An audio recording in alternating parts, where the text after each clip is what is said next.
அஸ்ஸலாமு அலைக்கும் ஃப்ரெண்ட்ஸ், எப்படி இருக்கீங்க? நல்லா இருக்கீங்களா? வாங்க வந்து பலாவ் சோறு செய்கிறத பற்றி காமிக்கிறேங்க. அதுக்கு என்னென்ன செஞ்சுருக்கேன் எல்லாத்தையுமே நான் காமிக்கிறேன். இப்போ வந்து நான் வந்து ஸ்வீட் ஜாம் செய்கிறேங்க. தக்காளி ஜாமு.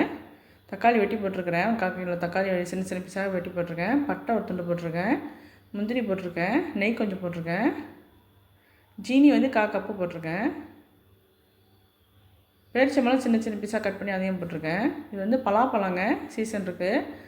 பலாப்பழம் கொஞ்சம் போட்டிருக்கேன். பலாப்பழம் போடலாம், இல்லாட்டி இந்த அன்னாசி பழம் இருக்குல்ல அதையும் பண்ணலாம், ரொம்ப சூப்பராக இருக்கும்.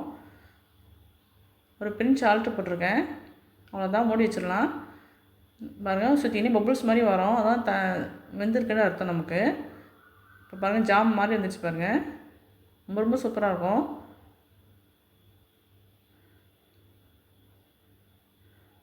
இறக்கிற ஸ்டேஜில் வந்து நான் வந்து நெய் கொஞ்சம் பசு நெய் தான் போட்டிருக்கேங்க. பசு நெய்னால சாதா நெய் போட்டுக்கோங்க. அடுத்தது கத்திரிக்காய் பச்சை செய்கிறது காமிக்கிறேன், ரொம்ப சூப்பராக இருக்கும். இது கத்திரிக்காய் வதங்கிறதுக்கு நம்ம வந்து எண்ணெய் கூட தாங்க ஊற்றணும். எண்ணெயிலே தான் வதக்கணும், தண்ணிலாம் ஊற்றக்கூடாது. கத்திரிக்காய் சின்ன சின்ன பீஸாக கட் பண்ணி அது போட்டிருக்கேன். நல்லா வதங்கணும், சுருளாக வதங்கணும் கத்திரிக்காய்.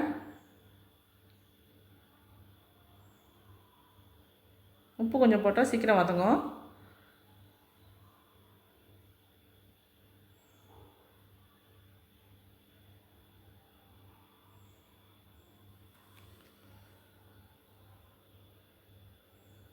மூடியை போட்டு வேக வச்சுருவோம். வதங்கி எடுத்து வச்சுக்கிட்டேங்க கத்திரிக்காவை. அதே எண்ணெயில் வந்து பல்லாரி வெங்காயம் ஒன்று வெட்டி போட்டிருக்கேன், தக்காளி ஒன்று போட்டிருக்கேன், பச்சை மிளகா ஒன்று போட்டிருக்கேன். போட்டு வதங்கின பிறகு புளி தண்ணி கொஞ்சம் சின்னதாக ஒரு எலுமிச்சம்பழம் அளவுக்கு, சின்ன சைஸ் எலுமிச்சம்பழம் அளவுக்கு நான் புளி தண்ணி ஊற்றிருக்கேன். தேங்காய் திக்காக காய்ச்சி பால் ஊற்றிருக்கேன். இப்போ பேரிச்சம்பழம் பாருங்கள், 4 பேரிச்சம்பழம் போட்டிருக்கேன். ரொம்ப சூப்பராக இருக்கும். இனிப்பு உரப்பு,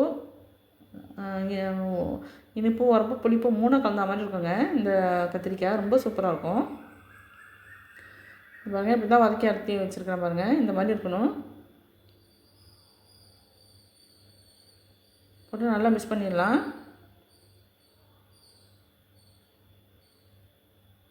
பேரிச்சம்பழம் இல்லைனாக்கா கொஞ்சோண்டு சீனி போட்டுக்கோங்க. 3 சுவையும் கலந்த மாதிரி இருக்கும் இந்த கத்திரிக்காய், சூப்பராக இருக்கும்.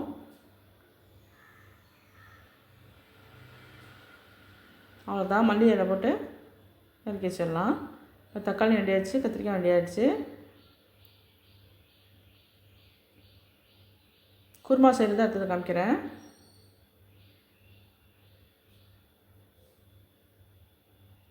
குக்கரில் வந்து எண்ணெயை நெய்யை சேர்ந்து ஊற்றிருக்கேங்க. ஊற்றிட்டு பல்லாரி வெங்காயம், பெரிய சைஸ் பல்லாரி வெங்காயம் ஒன்று கட் பண்ணி வதக்கிக்கிட்டு இருக்கேன். பட்டை ஒரு துண்டு போட்டிருக்கேன் அதில். இப்போ மிளகாத்தூள் 3 ஸ்பூன் போடுறேன். உங்கள் காரம் தேவைப்பட்டால் கூட கொச்சை போட்டுக்கோங்க. அடுத்தது மட்டன்லாம் போடுறது வீடியோ எடுக்க மறந்துட்டேங்க. 1/2 கிலோ மட்டன் செஞ்சுருக்கேன். இஞ்சி பூண்டு அடுத்தது போடுறேன். மிளகாத்தூள் போடுறதுக்கு இஞ்சி பூண்டு அடுத்தது போடணும். போட்டு நல்லா வதங்கின பிறகு மட்டனை போட்டு அதையும் மிக்ஸ் பண்ணி விட்டு தயிர் ஒரு பாக்கெட் ஊற்றிருக்கேன்.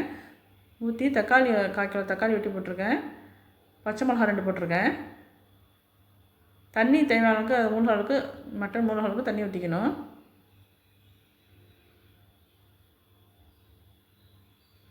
மல்லித்தூள் 3 மேஜர் கண்டி போடுறேன்.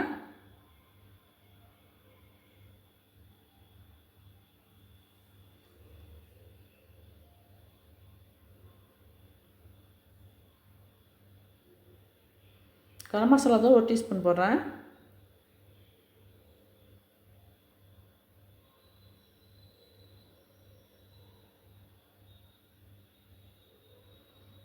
மிளகுத்தூள் 2 டீஸ்பூன் போடுறேன்.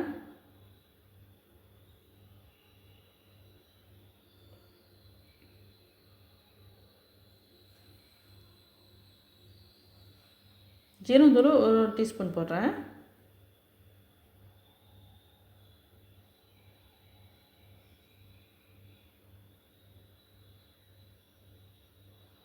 உப்பு தேவைக்கு போட்டு முடிச்சு வேக வச்சிடலாம்.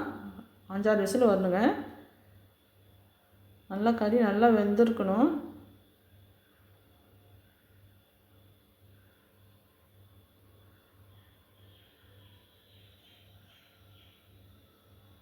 தயிர் கண்டிப்பாக ஊற்றணுங்க குருமாவுக்கு. தயிர் அவசியம் வாங்கி வச்சுட்டு ஊற்றுங்க நீங்கள் இந்த குருமா செய்யலாம் மாதிரி இருந்தால்.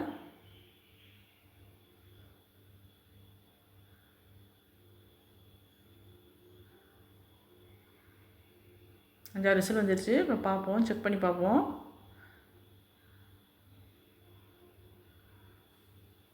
இறைச்சி வெந்திருக்கான்னு பார்க்கணும்.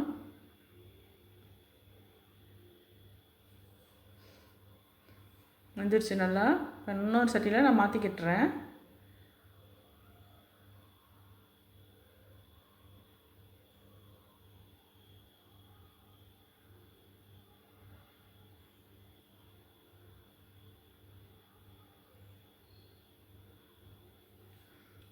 தேங்காய் அவசியம் இருக்கணுங்க. தேங்காய் நிறையா ஊற்றணும் குருமாவுக்கு. தேங்காய் வந்து நான் வந்து ஒரு தேங்காய் நான் ஊற்றிருக்கேன், அரைச்சிருக்கேன். நான் முந்திரி வந்து 5-6 முந்திரி பருப்பு சேர்த்து அரைச்சிருக்கேங்க. பொட்டுக்கல்ல 2 மேய்ச்சக்கண்டி வச்சுருக்கேன். இந்த 3ஐயும் அரைச்சி நம்ம ஊற்றணும். அப்போ தான் அந்த டேஸ்ட்டு கிடைக்கும், குருமாக்குள்ள டேஸ்ட்டு கிடைக்கும். இது வெள்ளை குருமான்னு சொல்லுவோம் நாங்கள். பார்க்கும்போது வெள்ளை கலரில் தான் இருக்கும். எலுமிச்சம்பழம் பெரிய சைஸு பாதி ஊற்றுறேன். சின்னதாக இருந்தாக்கா ஒரு எலுமிச்சம்பழம் ஊற்றணும்.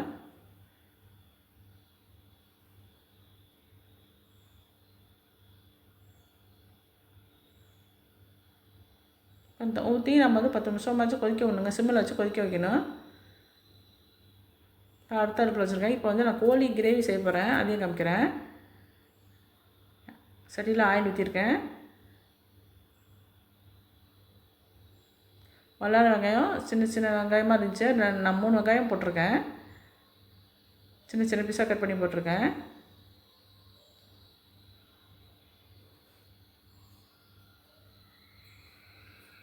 பிறகு அதை சிம்மில் வச்சு நான் கொதிக்க விட்ருக்குறேன். ஒரு 10 நிமிஷம் கொதிக்கணும்.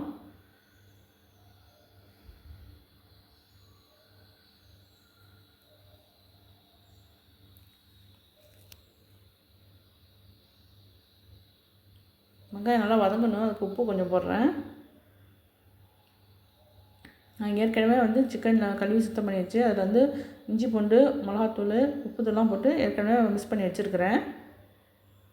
அரை மணி நேரமாக ஊறிக்கிட்டு இருக்கு. தக்காளி 1 நான் வெட்டி போட்டிருக்கேன். அதுவும் நல்லா வதங்கட்டும்.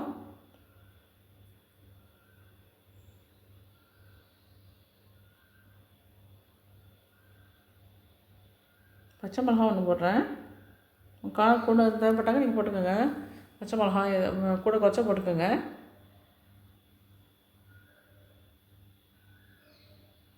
மிளகாத்தூள் ஒரு ஸ்பூன் போடுறேன். ஏற்கனவே நான் கோழியில் போட்டு பற்றி வச்சுருக்கேன் மிளகாத்தூள். அதனால் காரம் அதிகமாக போயிடும், கம்மியாக போட்டிருக்கேன். இஞ்சி பூண்டும் நான் ஏற்கனவே கோழியில் போட்டிருக்கேன். இப்போ கொஞ்சம் கம்மியாக தான் போடுறேன்.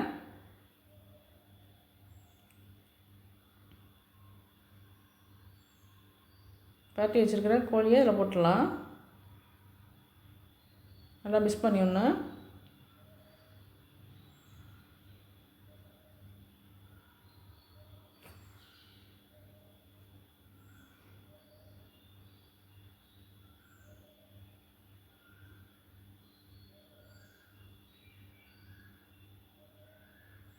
தயிர் வந்து ஒரு 2 மேய்ச்சக்கண்டி இருக்குது, அது ஊற்றுறேன்.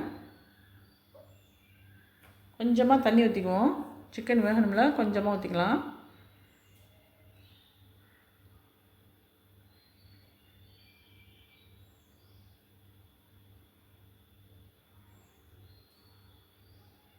தேவையான மசாலா பார்த்துருவோம். கரம் மசாலா தூள் 1/2 ஸ்பூன் போடுறேன். சீரகத்தூள் 1 ஸ்பூன் போடுறேன். மல்லித்தூள் 1/2 மேய்ச்சக்கண்டி போடுறேன். மிளகுத்தூள் 1 ஸ்பூன் போடுறேன்.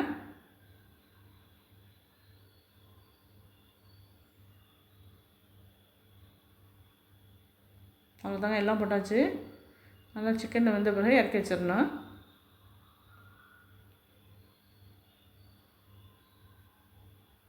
குருமா ரெடி ஆகிடுச்சுங்க. நல்லா கொதிச்சிருச்சு. மஞ்சத்தூள் 1 ஸ்பூன் போடுறேன். கோழிக்கு போட்டு நல்லா சிம்மில் வச்சு வேக வைப்போம்.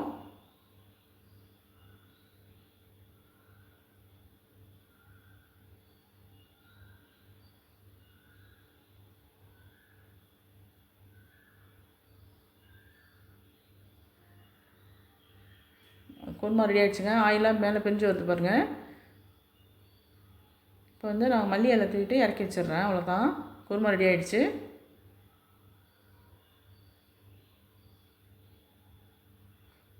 சிக்கன் நல்லா வந்துட்டுருக்கு.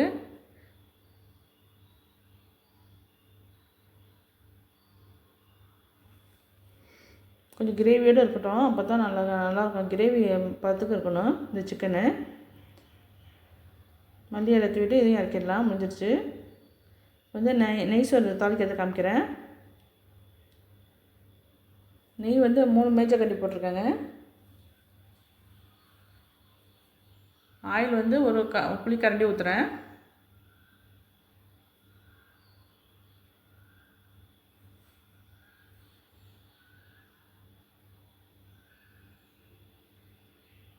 பட்டை, கிராம்பு, ஏலக்காய் கொஞ்சம் போடுறேன்.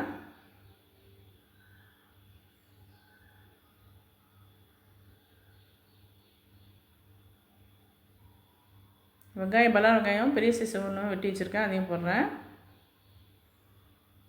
வெங்காயம் வந்து கண்ணாடி பதத்துக்கு வந்தால் போதுங்க, ரொம்பலாம் வதக்கக்கூடாது. பிரியாணி இலை கொஞ்சம் இருக்குது, அது போடுறேன். மல்லி, புதினா போடுறேன்.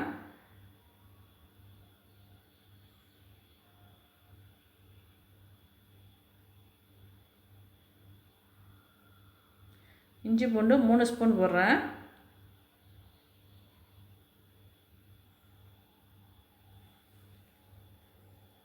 நல்லா மணம் வரணும் இஞ்சி பூண்டு, அப்போ தான் நல்லா மணமாக இருக்கும் சாப்பாடு. உப்பு கொஞ்சமாக போடுறேன்.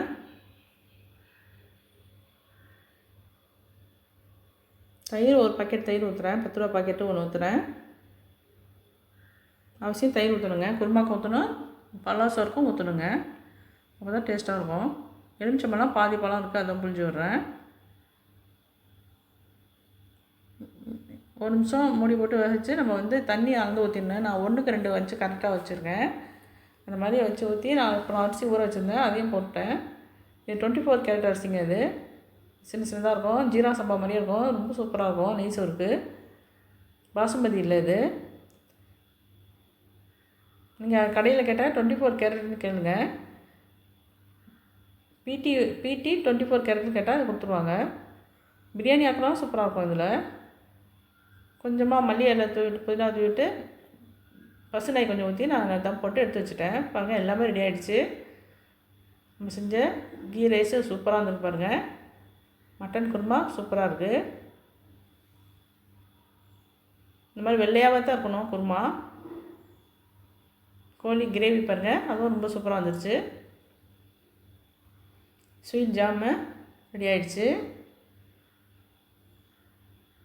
முட்டை இருக்குது, கத்திரிக்காய் பச்சடி இருக்குங்க. ரொம்ப ரொம்ப சூப்பராக இருக்கும். இதே மாதிரி செஞ்சு பாருங்கள். நான் போகிற வீடியோ உங்களுக்கு பிடிச்சிருந்துச்சுன்னா லைக் பண்ணுங்கள், ஷேர் பண்ணுங்கள், சப்ஸ்கிரைப் பண்ணுங்கள், கமெண்ட்டில் சொல்லுங்கள். தேங்க்யூ ஃபார் வாட்சிங்.